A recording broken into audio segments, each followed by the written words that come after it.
All right, Cake. So we do have great listeners. I mentioned earlier that I wasn't able to access that article I wanted to read. The headline is Commanders' relatively light 2024 schedule gives this team a chance. It's written by Sam Fortier. Sam Fortier, whatever we call him. It's Fortier. Fortier. Yeah.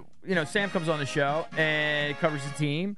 And I'm just going to read a couple paragraphs here because thanks to a listener, he sent me a gifted article. Cakes. Very good.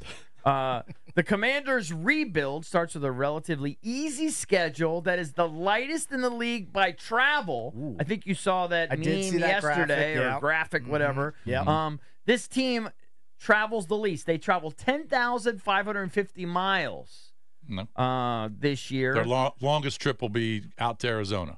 I guess. And you figure it is. Certainly. Well, hold on. And that's Philly and the Giants 4. are close. That could – hold on. That's got to be the longest, right? Yeah, that's the longest. Yeah. Do we play San Fran this year? No. Yeah. No Niners on the sked. This year's slate features NFC South, AFC North, as well as the last place finishers from the NFC West. That's Arizona, Chicago, and Tennessee. According to Unpredictable, again, I'm stealing this from Sam, it's the 7th easiest schedule in the NFL. Their bye week isn't until week 14. That kind of kills you. So you think that kills you? I mean, I would think you'd want the bye week in, maybe weeks 7, 8, 9, at the latest, maybe 10. 14's late. Don't you think? They've got, weren't they late last year too? I want to say they were like 13 or 14 last year. I'm going to be honest 14's. with you. You get rested up for the playoffs, though. Oh yeah. That's how slow my brain is at 54 years old and how just dumb I am. I'm having a hard time comprehending this sentence. Okay, you can help me. I'll try to navigate you through it. The team has a Week 14 bye, but does not have a significant rest disadvantage, according to Sharp Football Analysis. So I'm having a hard time wrapping my brain around that. Warren Sharp does a bit. Now, I don't know if I What's can a accurately significant explain rest disadvantage? Warren Sharp has calculated like how many quick turnarounds they have or extra rests they have depending on the schedule. Like with, say, a Thursday night game, then do they follow that with a Sunday 1 o'clock kick or Sunday late kick or a prime time? So even though they have a late bye that Jason was alluding to, they don't have a bunch of Monday night games and then short turnarounds and then a Thursday night game. I think that's the gist of it. Now, we'd have to book Warren Sharp to accurately explain it. Well, no team would have a Monday night game and a Thursday night game. Right, but let's say Monday night and maybe a 1 o'clock Sunday or something, or whatever the hell it is. Whatever the earliest possible. I think if you read that sentence again, it's two separate things. Or a Sunday, Thursday, What? It's two separate things which are favorable for Washington. Two separate things was making my brain explode. So I think that if a team has 3 games in 18 days, that's considered a rest disadvantage. Right. Or 3 games in 16 days. I got it. That's considered a rest disadvantage. I got it.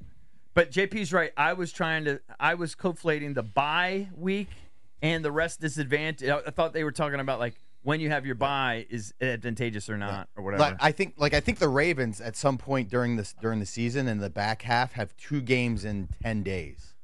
And that would be considered a massive rest disadvantage. Right.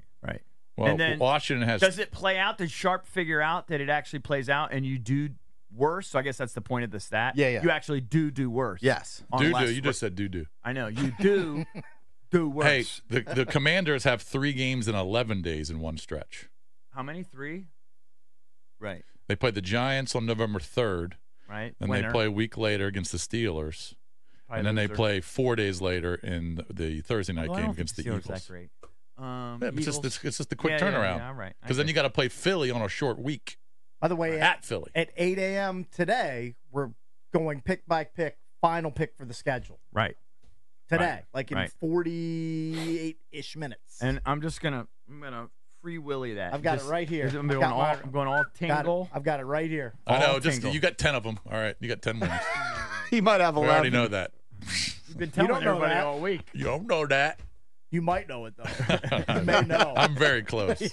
All right, so Pro Football Focus ranked offensive lines, and I have no problem with this. They've ranked the Commanders fairly low, right at the bottom, 27th. Here's the quote, the first paragraph. The Commanders almost completely overhauled their offensive line. 3 new starters for 2024. Right now, even though Cornelius Lucas is listed as the second string on their new depth chart, he's scheduled, I believe, to start right now because Coleman, I don't believe, is He didn't play in the preseason, did he? Yeah, hadn't played yet. So, I mean, is it crazy to think maybe he'd start? But maybe he will. Cornelius Lucas or Coleman at left tackle.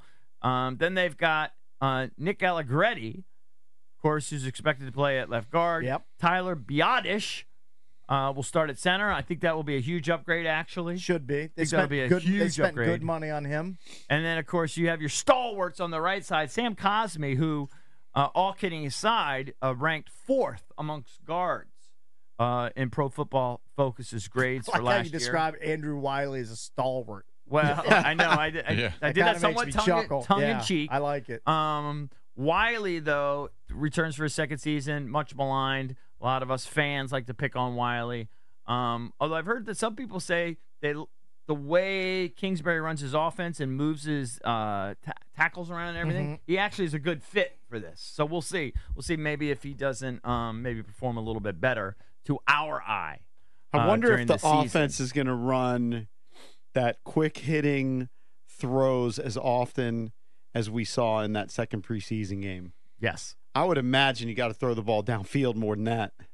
Why? I think they'll take the shots. They'll take because shots. it was far below the NFL average in terms of releasing the ball. Well, look, it's week 1. They're going to take their chances, but it's not like they're going to come firing it out there. There's successful teams that do that too. I mean, that's No, it was trend. below the lowest number last year in terms of, or highest number, whatever you want to say, the fastest to get out the ball last season.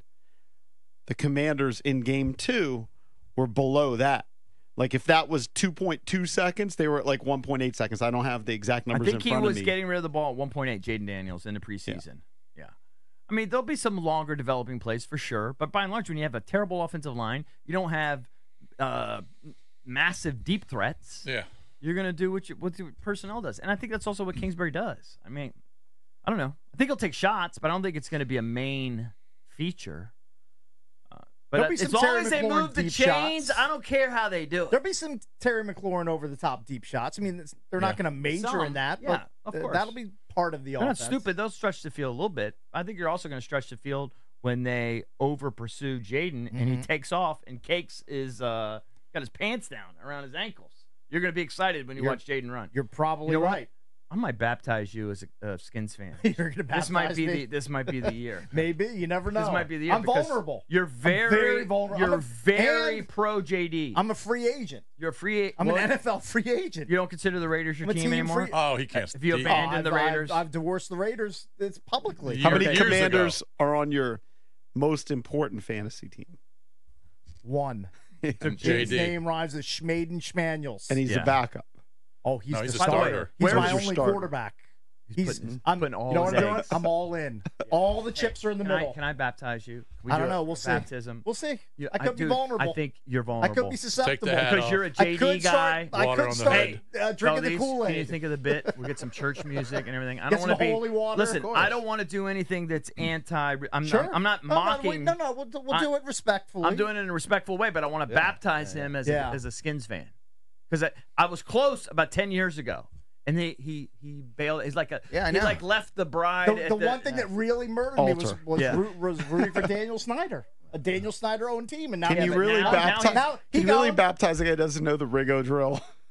To maybe school him up a little different bit. era. Hey, but now I learned him. Most religions get some are all water about from the being leaky pipes at inclusive and FedEx. tolerant and forgiving. Aren't you?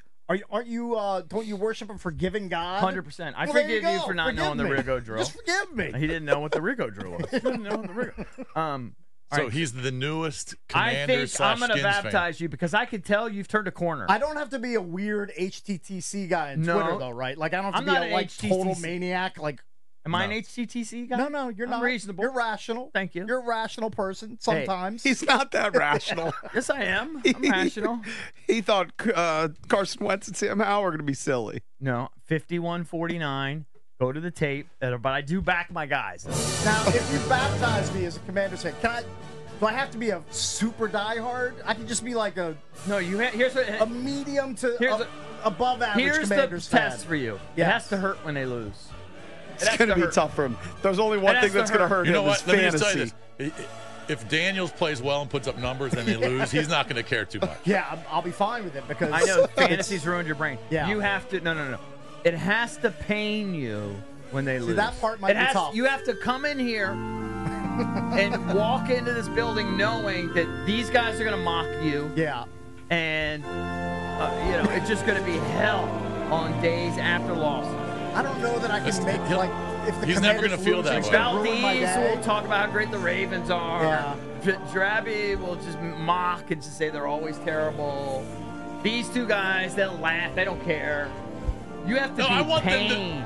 That's You only not care true. because of bonuses. You don't Baptized care. at the I care altar of because Jaden Christ. I called Dan Quinn years ago. Years. All right, so now, can I baptize you?